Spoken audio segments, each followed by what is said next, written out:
Maligayang pagbabalik sa lahat ng taga-subaybay ng Gabay at Kapalaran Horoscope para po sa iyong pang-araw-araw na horoscope ngayong ika-30 ng Nobyembre, 2025.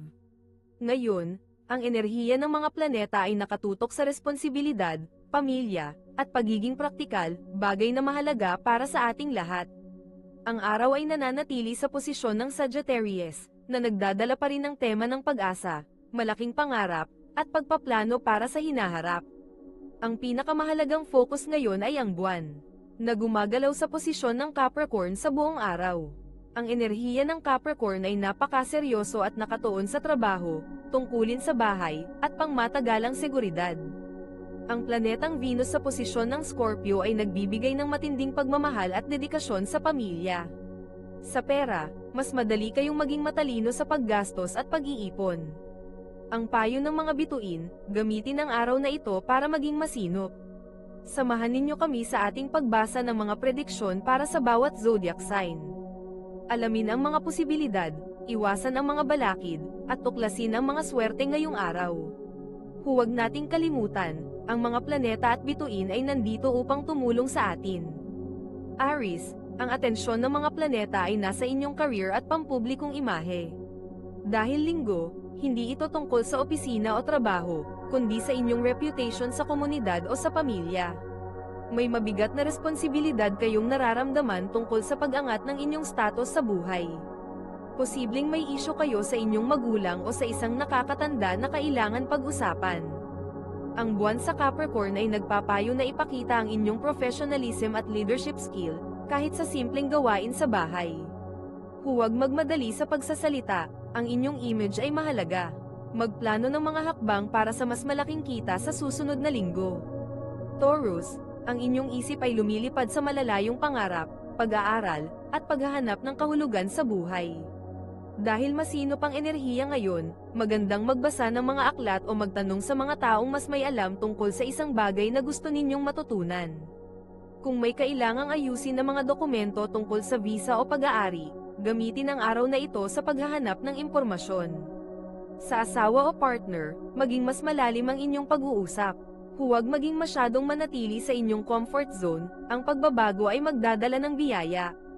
Gemini, nakatutok ang enerhiya sa pinansyal na obligasyon at mga bagay na pinagsasaluhan. Ito ay isang seryosong araw para harapin ang inyong mga utang at bayarin. Kung may utang na kailangang singilin, mas magiging epektibo kayo ngayon. Ang buwan sa Capricorn ay nagtutulak sa inyo na maging responsible tungkol sa budget ng pamilya. Iwasan ang mga tukso ng paggastos.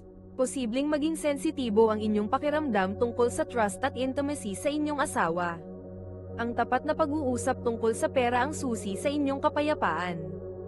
Cancer, ang focus ng inyong araw ay ang inyong mga relasyon, sa asawa, sa partner sa negosyo, o sa pinakamatalik na kaibigan.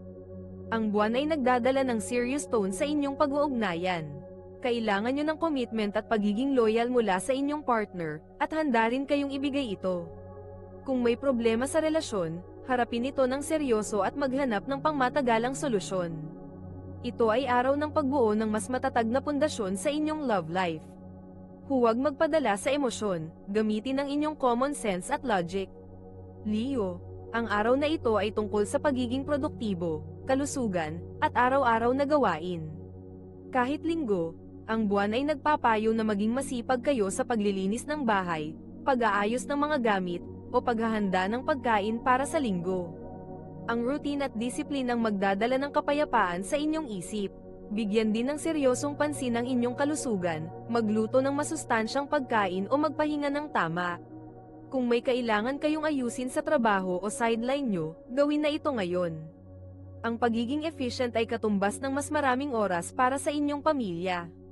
Virgo, pag-ibig, kaligayahan, at mga anak ang nasa inyong isip. Ang buwan sa Capricorn ay nagpapayo na maging responsible kayo sa kasiyahan. Kung may outang kayo kasama ang pamilya, planuhin itong mabuti. Kung tungkol sa mga anak, maging seryoso kayo sa pagpapalaki at paggabay sa kanila. Ito ay magandang araw para magsimula ng isang hobby na makakapagdagdag ng kita sa inyo. Huwag maging masyadong self-critical. Hayaan ang inyong sarili na maging masaya, basta't may budget at discipline. Bago natin ituloy ang mga susunod na horoscope at nagustuhan mo ang inyong pang-araw-araw na horoscope, sana mabigyan nyo ng thumbs up ang video, mag-subscribe at pindutin ang notification bell para maging updated kayo sa aming channel. Malaking tulong po sa amin ang inyong suporta. Mag-comment din sa ibaba ng iyong ninanais makuha ngayong araw, para mas lalo natin maramdaman ang swerte at biyaya na matatanggap natin. Ituloy na natin ngayon ang mga susunod na zodiac sign. Libra, ang inyong tahanan at pamilya ang pinakamahalaga ngayon. Ang buwan ay nagdadala ng malakas na focus sa inyong mga roots at security. Kung may kailangang ayusin sa bahay, ito ang tamang araw para gawin ito. Posibleng maramdaman nyo ang bigat ng responsibilidad sa inyong mga magulang o sa isang nakakatanda sa pamilya. Ito ay araw ng pagpapalakas ng inyong foundation. Mag-ipon para sa pag-aayos ng bahay o pagbili ng lupa. Ang kapayapaan ng inyong pamilya ay nakasalalay sa inyong seryosong atensyon. Scorpio, ang araw na ito ay tungkol sa komunikasyon, mga kapatid, at mabilisang biyahe.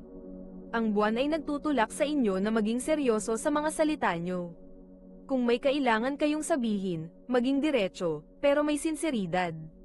Magandang araw ito para ayusin ang miscommunication sa mga kapatid o kapitbahay. Kung may kailangan kayong bayaran o asikasuhin sa malapit na lugar, maging efficient kayo sa inyong schedule. Ang inyong mental energy ay malakas, gamitin ito sa pag-aaral ng mga practical skill na makakatulong sa inyong trabaho. Sagittarius, pera at financial security ang inyong tema. Ang buwan ay nagpapaalala na maging seryoso kayo sa paghawak ng inyong pera. Huwag magpadala sa tukso ng impulsive spending. Gumawa ng detalyadong budget para sa susunod na linggo. Ang inyong value system ay nakatutok sa stability. Mag-isip ng mga pangmatagalang paraan para mag-ipon. Posibleng may mahanap kayong practical advice tungkol sa pera mula sa isang matanda. Tandaan, ang kalayaan na hinahanap nyo ay makukuha sa financial discipline. Capricorn, ito ang inyong malaking araw. Ang buwan ay nasa inyong sign, kaya ang lahat ng atensyon ay nakatutok sa inyong sarili, inyong mga goal, at personal na imahe. Mararamdaman nyo ang bigat at lakas ng inyong responsibilidad. Gamitin ang araw na ito para mag-set ng concrete goals para sa buong taon o sa susunod na buwan. Mag-ayos ng sarili, mag-ayos ng wardrobe, at ipakita ang inyong authority sa inyong pamilya sa positive way. Ang disiplin nyo ngayon ang magbubukas ng pinto sa inyong success. Aquarius, ang inyong atensyon ay nasa pahinga, solitude, at self-care. Ang buwan ay nagpapayo na kailangan nyo munang lumayo sa ingay at mag-isip ng malalim. Posibleng kailangan nyo ng extra na pahinga dahil sa stress. Ito ang tamang araw para magdasal, mag-meditate, o manood ng mga inspiring videos. Huwag masyadong mag-alala sa mga bagay na hindi nyo kontrolado. Ang intuition nyo ay malakas ngayon. Makinig sa inyong inner voice.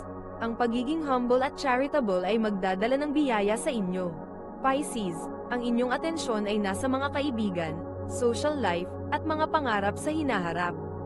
Ang buwan ay nagpapaalala na maging seryoso kayo sa pagpili ng inyong circle. Makipag-ugnayan sa mga kaibigan na supportive at makakatulong sa inyong pag-angat. Kung may project kayong sinasamahan, maging responsible kayo sa inyong contribution. Magandang araw din ito para maglista ng inyong mga long-term goals at pangarap. Ang inyong humanitarian side ay lalabas, tumulong sa komunidad. Ang inyong pangarap ay may kakayahang maging realidad kung may discipline. Ito ay isang gabay lamang at nasa inyo kung paano ninyo tatanggapin ang horoscope para sa araw na ito.